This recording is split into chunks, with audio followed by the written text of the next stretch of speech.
Detective group report. सतर्क रहे, सजग रहे अभियान। मध्य प्रदेश सहित 3 राज्यों में भारतीय जनता पार्टी की ऐतिहासिक जीत के बाद जहां एक और भारतीय जनता पार्टी द्वारा प्रदेश की जनता का आभार माना है, वहीं रिपब्लिकन पार्टी के प्रदेश अध्यक्ष इकबाल खान ने बताया कि भारतीय जनता पार्टी द्वारा गठबंधन के बाद तीनों ही राज्यों में हमारी पार्टी द्वारा एक भी उम्मीदवार चुनाव में नहीं उतारे गए। सर, मध्य प्रदेश में एक ऐतिहासिक जीत हासिल की गई है। आपको क्या लगता है कि जहाँ पर खजराना क्षेत्र जो मोर्निंग क्षेत्र कहलाता है, यहाँ पर ऐसे में कि एक तरफा 14,400 वोटों से महेंद्र हांडिया जी की जीत हुई है, ऐसे में आपकी पार्टी ने कितना सपोर्ट किया है? और आप तो लगातार ही बीजेपी के लिए काम करते आए अटवाल जी के साथ में, तो ऐसे में कितना सपोर्ट उनको मिला है? ये मैं सबसे पहले पूरे मध्य प्रदेश के नागरिकों का जो है बहुत बहुत धन्यवाद अदा करता हूं और उनके शुक्रिया अदा करता हूं कि वो लोगों ने जो है इस मर्तबा पूरी तरह से बीजेपी के बहुमत के साथ जितवाया। और इसके अलावा जो है हमारी पार्टी का श्री रामदास आठवले जी जो राष्ट्रीय अध्यक्ष हैं रिपब्लिकन पार्टी ऑफ इंडिया के, कि जिन्होंने पूरे इंडिया में जो जहाँ भी चुनाव हुए उधर के लिए बीजेपी के लिए सपोर्ट किया और पूरी ताकत से उनका प्रचार किया, जिसके साथ हमारे को भी उन्होंने बोला कि साथ लेके गए और बीजेपी के जो भी विधायक जहाँ भी खड़े हुए थे उनके लिए जाके यहाँ पर इंदौर में आके मुंबई से आकर रामदास आठवले जी ने जो है हमारे राष्ट्रीय अध्यक्ष उन्होंने और हमने जाके खुद प्रचार किया, जिसका हमको ये लाभ मिला है। उसके लिए हम सबका धन्यवाद अदा करते हैं। सर, जैसे अगर बोला जाए तो कांग्रेस वोट हमेशा मुस्लिम जो बहुमत है वो कांग्रेस के लिए जाता है, ऐसे में इस बार फेरबदल बहुत देखने को मिला है कि यहाँ से भी जो कांग्रेस के प्रत्याशी है सत्यनारायण पटेल, उनको बहुत गड्ढा मिला है, भले वो आजनगर की बात करें या खजराना की बात करें, तो ऐसे में आपकी पार्टी ने कितना सपोर्ट कर दिया है और ऐसे में कितना फेरबदल आपके द्वारा किया गया है? मेरे द्वारा आप लोग को ये जानकारी मिलना चाहिए कि मैं यहाँ पर खजराने में, इंदौर में खजराने जैसी जगह में रहता हूँ जहाँ पे मुस्लिम बहुसंख्यक लोग सबसे ज़्यादा मतलब मुस्लिम कैंडिडेट लोग हैं, जिन लोगों ने मतदान किया इनको मैंने प्रचार किया घर घर जाके।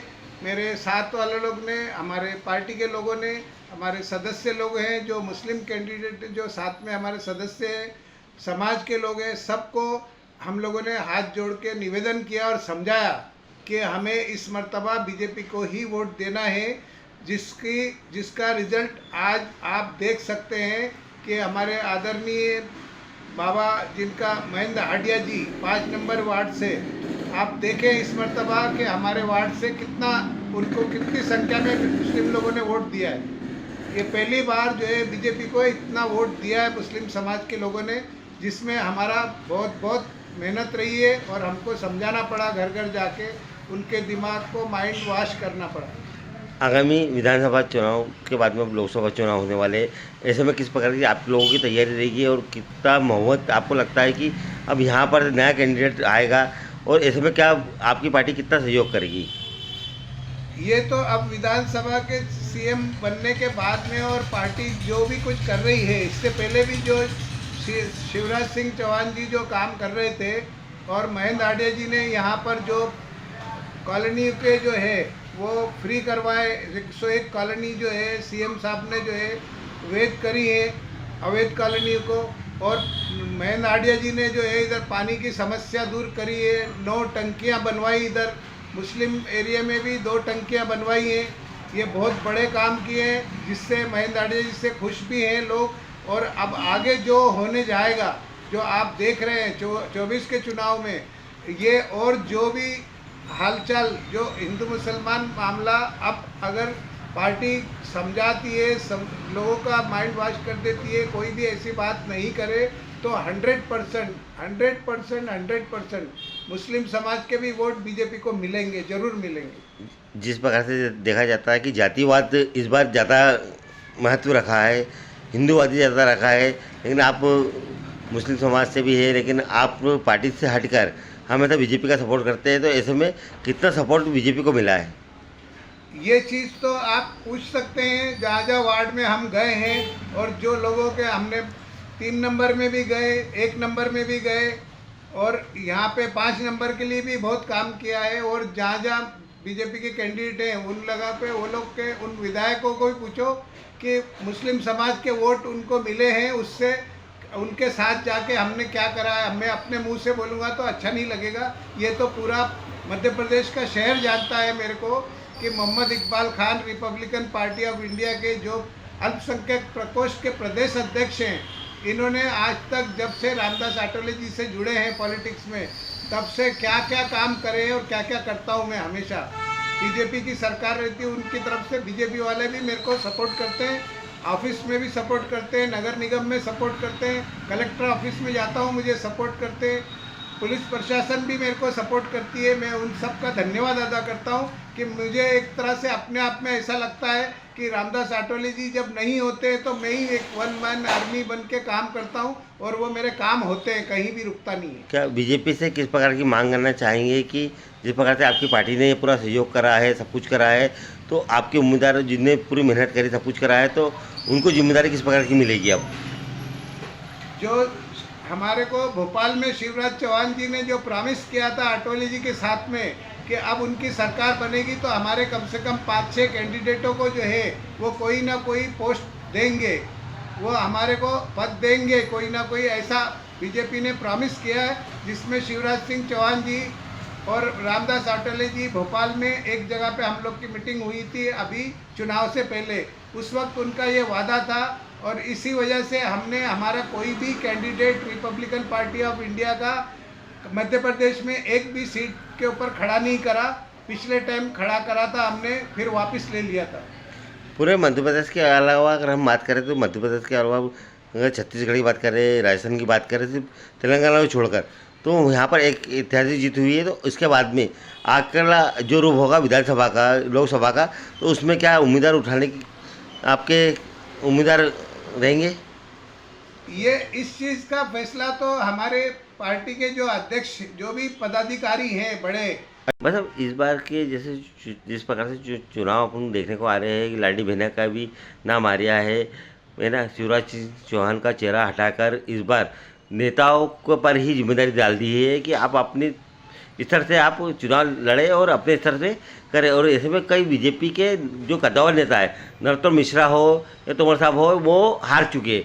ऐसे में क्या लगता है कि जो कद्दावर नेता जो हारे, लेकिन कहीं ना कहीं बीजेपी ने एक तरफा बहुमत जो सिद्ध करना है 216 से 264 तक चली गई है। ऐसे में अब पार्टी क्या लगते हैं कि आपकी पार्टी के साथ में किस प्रकार का गठबंधन होगा? हमारी पार्टी के साथ तो गठबंधन हो गया जब भी तो हमारे कोई कैंडिडेट खड़े नहीं हुए। और दूसरा, किसका चेहरा आना चाहिए, अब सीएम पद के ऊपर कौन होना चाहिए या कौन करेगा, ये तो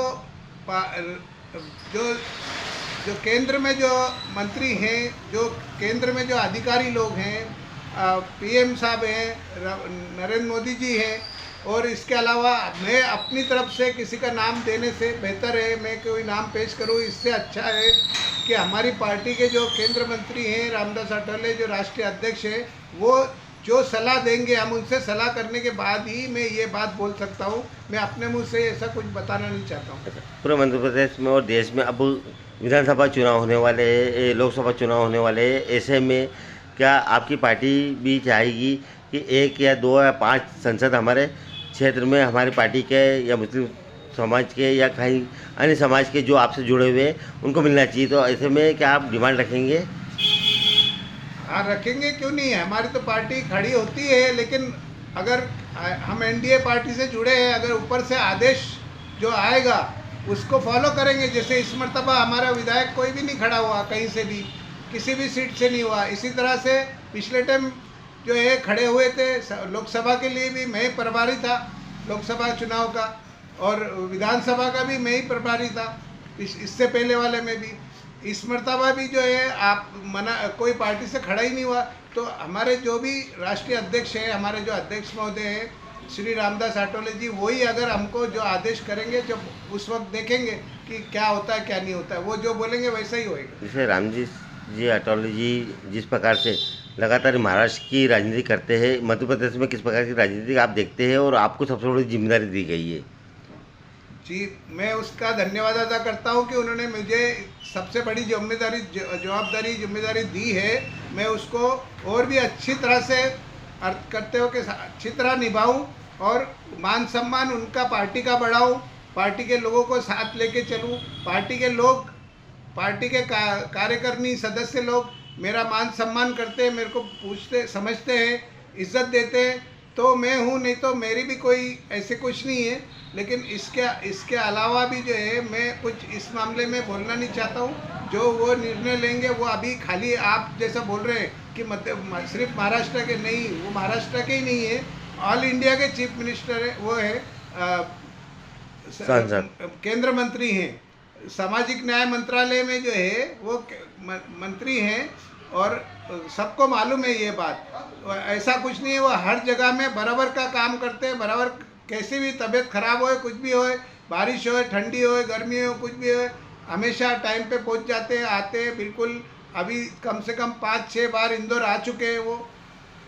उनका भी बहुत बहुत धन्यवाद है। इसमें बहुत उनका मुख्य जो है सबसे बड़ा काम उन्हीं का है, जिसकी वजह से पार्टी को बहुत ज़्यादा बहुमत से सपोर्ट मिला और बड़ी संख्या में जो है सब जगह से जीती है पार्टी। आखिरी सवाल, मध्य प्रदेश में कब अटौली जी आएंगे? क्योंकि पूरी 9 विधानसभा में एक तरफा बहुमत आपके सपोर्ट से कांग्रेस ने एक तरफा हार मान ली है, बीजेपी एक तरफा जीती है, तो ऐसे में अटौली जी कब आएंगे और कब किस प्रकार से स्वागत केंद्रीय मंत्री से लेकर तो अब यहाँ पर नेताओं की जो दौड़ बोलते हैं कि अब कौन बनेगा नेता, ऐसे में आपको क्या लगता है कि कैलाश विजयवर्गीय, रमेश मेंदोला जी या महेंद्र हाडिया जी, उषा ठाकुर जी, ऐसे में कौन सा ऐसा है कि जिनको मौका मिलना भी चाहिए? ये तो सभी अपनी जगह पे बिल्कुल सही है और सभी योग्य है, लेकिन ये चीज़ का निर्णय जो है वो तो इनके बीजेपी की पार्टी में जो भी कैबिनेट बनेगी उन लोग के ऊपर डिपेंड है। हमारे बोलने से इसमें कुछ भी नहीं। अटौली जी का कब तक निमंत्रण है और कब तक आएंगे? अभी आएंगे, मैं खबर मिलेगी तो मैं आपको बताऊंगा, आपको सूचना मिली जाएगी, मीडिया को मालूम पड़ जाएगा। मुझे अभी इस वक्त जानकारी नहीं है कि कब आएंगे। क्या आपकी कोई चर्चा हुई है अभी इस चुनाव के दौरान? अभी तो मैं पूरी तरह से मैंने कोई उनको पूछा नहीं, कोई बात नहीं करी है अभी इस तरह से।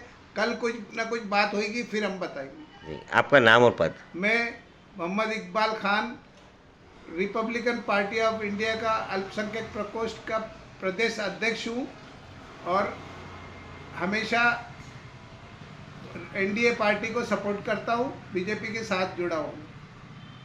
वहीं भारतीय जनता पार्टी ने हित के लिए जहां एक मुस्लिम समुदाय द्वारा बाढ़ चलकर भारतीय जनता पार्टी हित में बड़ी संख्या में वोट किया और मध्य प्रदेश और इंदौर की सभी जो सीटों पर एक तरफ बहुमत हासिल कर ऐतिहासिक जीत हासिल की।